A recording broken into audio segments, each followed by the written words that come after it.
vai ganhar uma mansão em Singapura ou então na cidade de Panamá, duas das cidades mais belas que eu conheço. Vai receber 20 milhões de reais na conta para você gastar o resto da vida. Está com a inspiração presa aí? Pode soltar, não quero matar ninguém, mas é para ilustrar isso. Essas pessoas, aqueles 71 seres humanos que entraram nesse caminhão de frangos, eles morreram asfixiados, porque procuravam um lugar seguro para morar, um lugar longe da guerra, da fome, da miséria.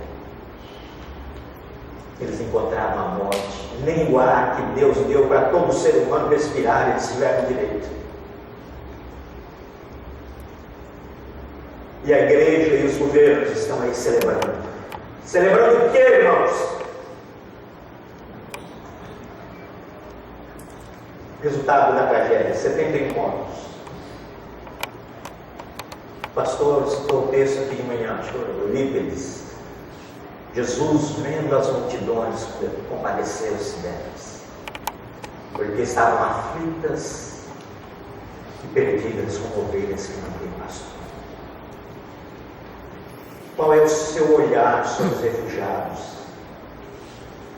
sobre as diásporas, sobre os povos que habitam esse Brasil e o mundo, e eles desesperados por causa de um pão?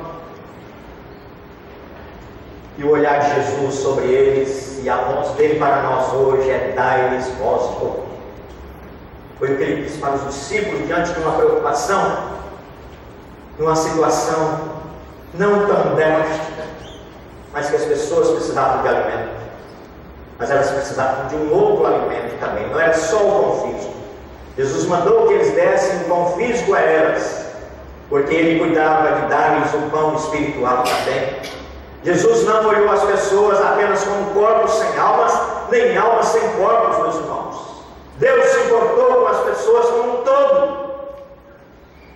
E às vezes nós ficamos caçando almas, quando Deus está preocupado com as pessoas, e claro, com suas almas, e preocupou a tal ponto que deu Jesus.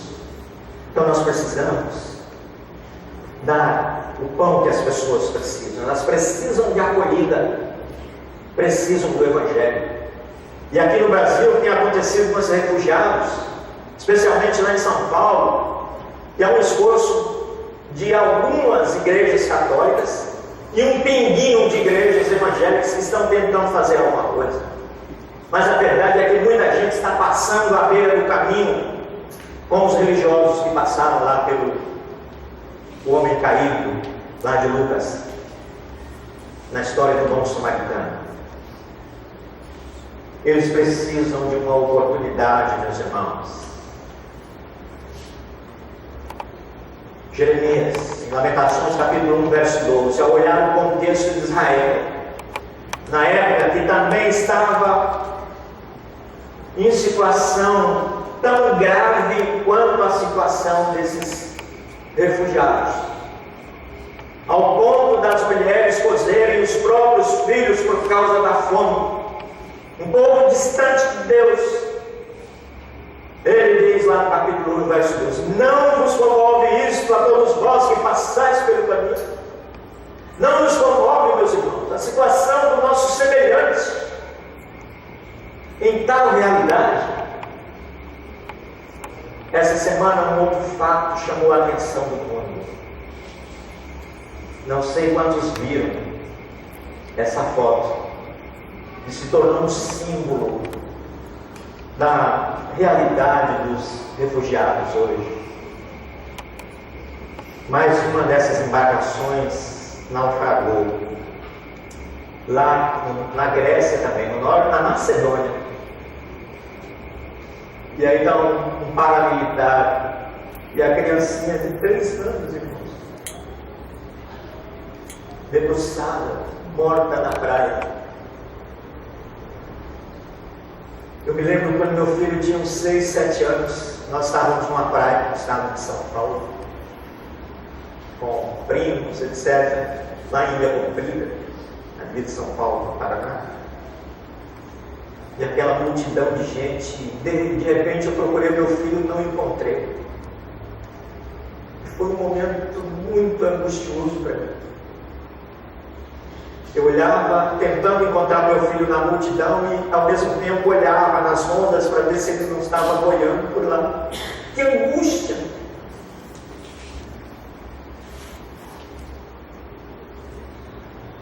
Ele é o pai dessa criança. Morreu a mulher dele e mais um filho. Não nos comove isso.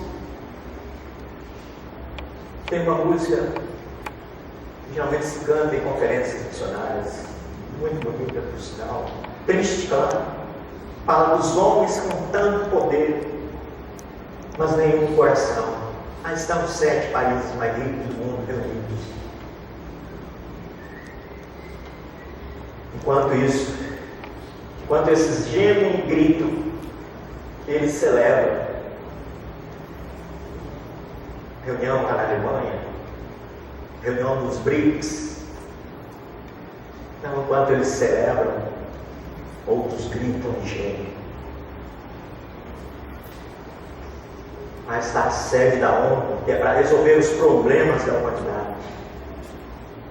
Mas a ONU está aí para dizer que o homem em si não resolve os problemas da humanidade sem Deus,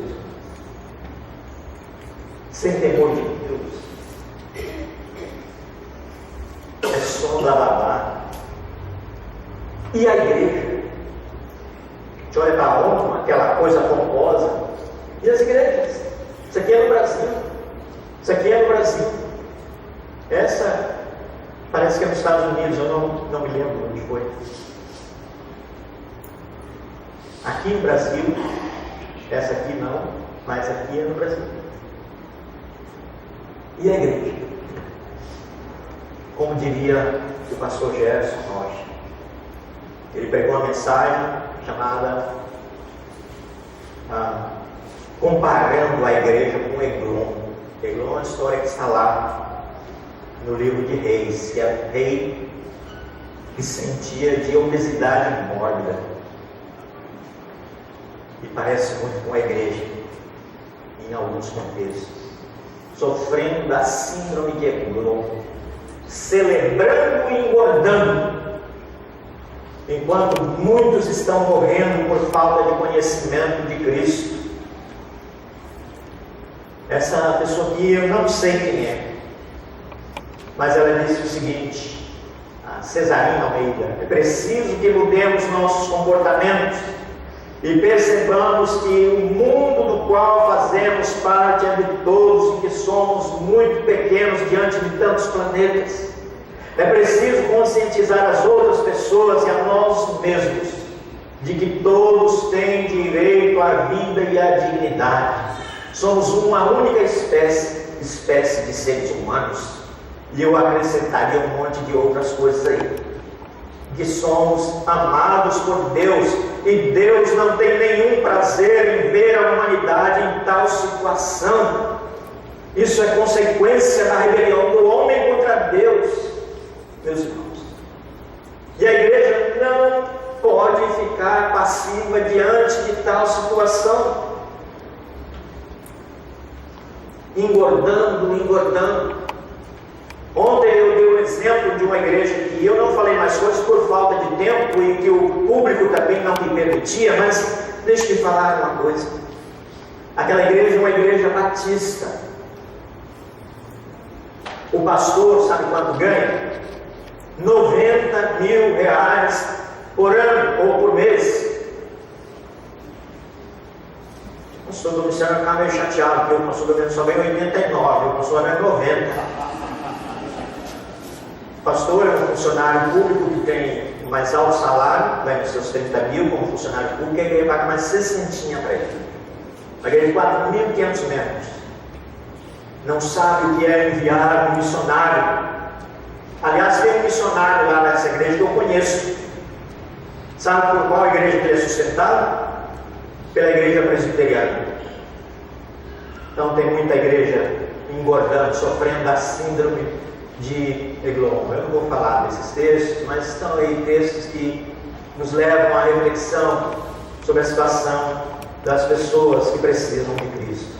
Os refugiados não têm escolha, você tem, meu irmão, se posicionar diante de tal situação. E dentro desse contexto, eu falei daquela conferência que eu estive na Alemanha, acho que foi mês de abril, e a Alemanha está clamando por missionários.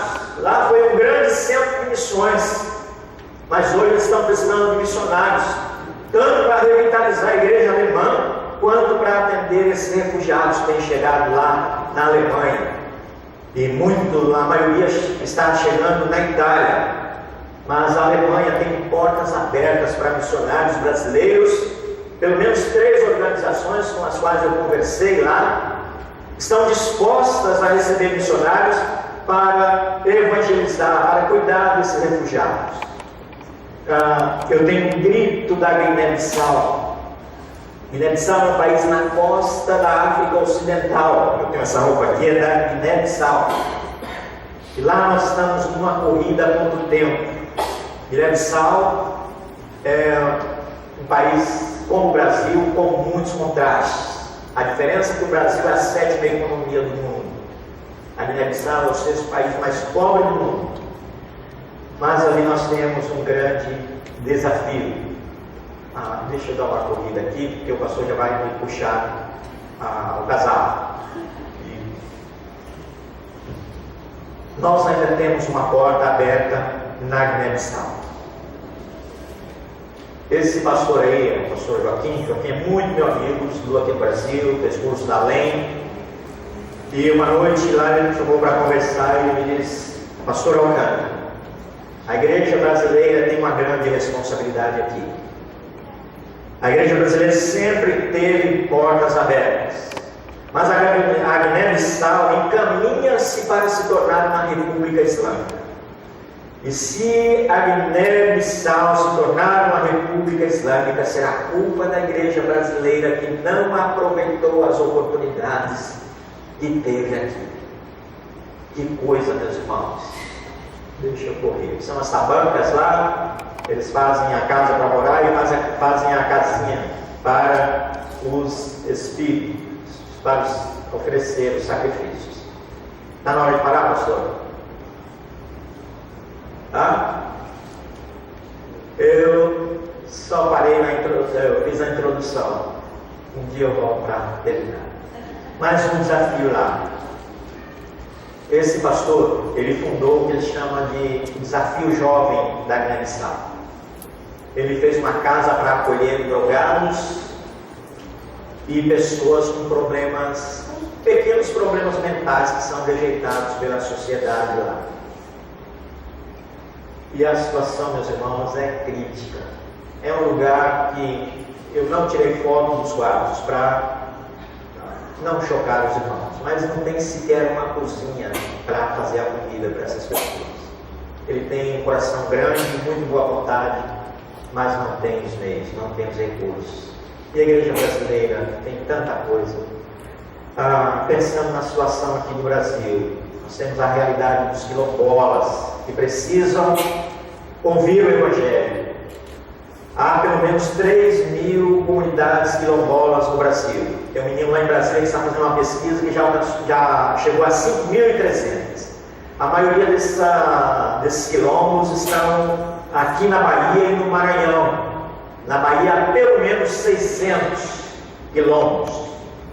3.000 a 5.000 quilombos no Brasil, com traços muito fortes, às vezes, de línguas e culturas africanas, totalmente à margem do Evangelho.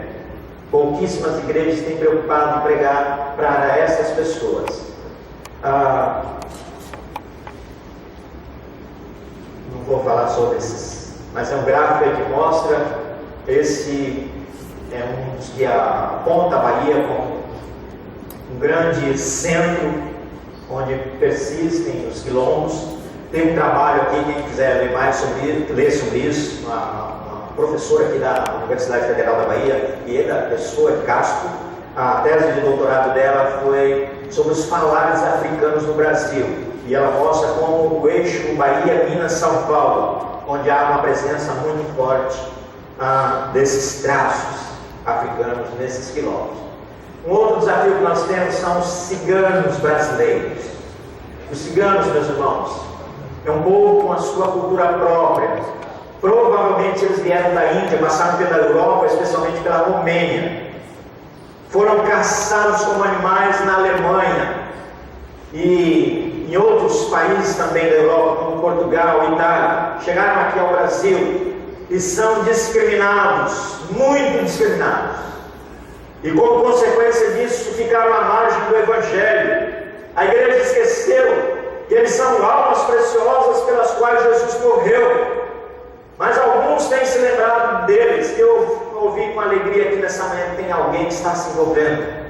E a Bahia tem a comunidade cigana mais tradicional do Brasil. E Deus está fazendo coisas maravilhosas entre os ciganos. Nós estamos trabalhando em parceria com um pastor lá de Curitiba, Igor, no sentido de provermos uma tradução da Bíblia para o povo cigano. Mas há uma grande barreira. A língua dos ciganos é o seu instrumento de defesa. Eles não podem ensinar para outros. Mas os próprios ciganos nós temos treinado e eles estão estamos começando esse projeto. E já há pastores, há salvos entre eles para a glória de Jesus Cristo. Os povos indígenas no Brasil, uma outra realidade desafiadora. Irmãos, quando eu decidi ser um missionário, eu ouvi que no Brasil nós tínhamos 108 grupos indígenas que precisavam do Evangelho. 30 anos se passaram, e ao invés de a igreja alcançar os grupos, diminuir o número de grupos não alcançados no Brasil, o que aconteceu foi que deu um salto para 147 grupos indígenas sem presença missionária. 95 deles estão de portas abertas. No entanto, não temos os missionários para mandar missionar. 38 deles têm necessidade de uma tradução da Bíblia. E o fato é, meus irmãos, que só para a realidade brasileira nós precisamos de 500 novos missionários. Só para o movimento indígena. Você fala, mas 500, pastor? Mas eu digo, o que são 500 missionários para uma igreja do tamanho da nossa? Como disse num desses dias, se a igreja brasileira quisesse, meus irmãos, na dependência de Deus, é claro, mandar missionários para alcançar o mundo todo, ela tem potencial para isso. Mas o que aconteceu com a igreja nos últimos 20 anos? E ao invés dela avançar, ela recuou na sua missão de buscar o Evangelho. O que fez que acontecesse isso? Quando nós oramos para que Deus nos desse uma economia estável para mandarmos mais missionários, Deus nos deu por algum tempo, e a igreja não cumpriu o que pediu, com raras e boas exceções. E o resultado disso foi que seminários fecharam, outros reduziram a 50%. Estive num que costumava receber 1.000 alunos por ano, dos batistas, hoje está lá com 300. O que passa com a igreja brasileira? O que nós estamos fazendo? Estamos celebrando? Nós temos todo o direito de celebrar, mas não há verdadeira celebração sem proclamação do Evangelho, meus irmãos. Quem não proclama não tem o que celebrar. Senão vamos cair na história deles. Oremos então para que Deus mande esses 500 missionários. E só para terminar, pastor Fred, estive o ano passado numa conferência em Quito, Equador. Para você que acha que não vale a pena pregar o Evangelho lá na África, para aquelas tribos lá na Papua Nova Guiné, ou para as tribos brasileiras aqui ou das Américas. Isso foi uma conferência lá em Quito, Equador. E nós éramos homens e mulheres aqui das Américas representando o movimento missionário indígena. Lá em Quito nós fomos recebidos por homens, um grupo do povo que era o povo mais feroz e mais temido da terra. que eram os Alcas, os Gualdones, Guauranes, mais conhecidos como Alcas. Eles matavam porque gostavam, e gostavam de matar. Defesa, claro, eram guerreiros. Mas no ano de 1956, uma semente foi plantada lá nos Alpes. Essa semente se chamava Jim Elliot, a outra Steve Sanford e mais um companheiro.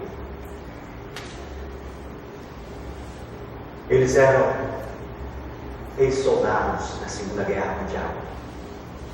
Viram tanto sangue derramado no mundo. E resolveram reconstruir o mundo de outra maneira, com outros valores. Deram suas vidas para Deus. Aliás, foi o maior movimento missionário que se levantou no norte. Lá nos Estados Unidos, na Europa, depois da Segunda Guerra. Então eles foram lá para o Equador. E o sonho deles era alcançar esse povo dos Dauras. Construíram um aviãozinho, sobrevoaram uma aldeia, chegou o dia de descer, não tinha pista de pouso, iam descer na praia de tudo. Sobrevoaram a aldeia de novo, desceram. Quando eles saíram do avião, veio a primeira flecha, por cima do avião, por cima da cabeça deles. As flechas foram descendo. E acerta o ombro, o peito, o coração, costela, tombou o primeiro. O sangue descia pela cachoeira abaixo. Tombou o segundo, o terceiro também. Os três morreram. E agora? O sonho acabou. As viúvas ficaram na cidade. As crianças pequenas também. 3 lobos se foram. Mas aquelas mulheres não desistiram. Elas amavam Jesus Cristo, a ponto de dar as suas próprias vidas por Ele. E uma delas conheceu uma indígena do povo Auca na cidade, começou a aprender a língua. E um dia ela chegou lá e entrou lá na aldeia. Começou a ensinar a palavra de Deus. E o filho dela, que era criancinha, foi crescendo. Anos depois, foi batizado, Steve St. John, pelo algoz, pelo assassino do pai dele. E hoje, os dois rodam o mundo inteiro, já estiveram inclusive no Brasil, despertando jovens como vocês que aqui estão, homens e mulheres, para fazerem a obra de Deus. E lá está o povo Auca. Há pelo menos 600 crentes entre eles. Aliás, foram 5 missionários mortos. Jesus disse que a semente geraria 100 por 1. E lá nos Alpes foi mais. Foi 120 por 1. Morreram 5. Para que 600 tenham vida e vida em abundância. Os povos estão à espera de vocês, meus irmãos. Estão à nossa espera. Desesperados, procurando um porto seguro, onde colocar o pé. Esses refugiados, ciganos, indígenas, quilombolas, a população de surdos do Brasil, 10 milhões, pedindo. E você? Que Deus nos ajude, meus irmãos, a colocarmos nossas vidas à disposição de Deus, para que os povos ouçam e confessem que Jesus Cristo é o Senhor, para a glória de Deus Pai. Para que vejamos aquele cenário no céu muito em breve, e diante do trono e do Cordeiro estarão homens e mulheres, procedentes de toda a tribo, língua, povo e nação, aqueles que lavaram suas vestes no sangue do Cordeiro, o Rei dos Reis, Senhor dos Senhores, a quem devemos servir. Amém? Deus abençoe. Obrigado, pastor Roberto.